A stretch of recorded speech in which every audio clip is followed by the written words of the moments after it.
This is the free version of 2D Live Cubism.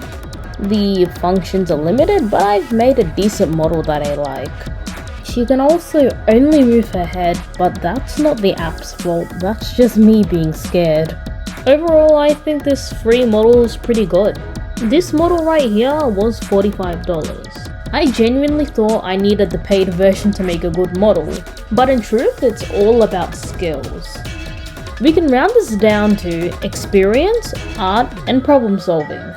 Experience is important before you waste money, so use the free version. Good art can compensate for weak rigging. Problem solving is a really good skill to have, especially for the free program.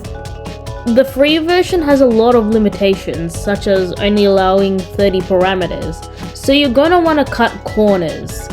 Katsu's hair is literally two pieces, a fringe and the back part. Ru's hair was about 6 parts from memory, and she still looks like ass. Try to go for a simple art style. Realistic shading is very hard to rig. For example, Katsu's nose is a dot, meanwhile Ru looks like a pig. One thing I regret is Katsu's earrings. Do you notice how her earrings float out of place? I just thought of a solution. What if the upper pearl was attached to the ear? That way it won't float. Then we have a little dangling ball we rig here and there.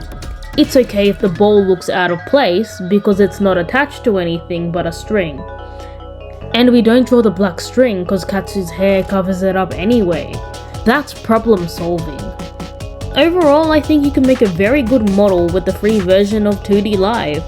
It's all about your skills, the art, and your power of problem solving.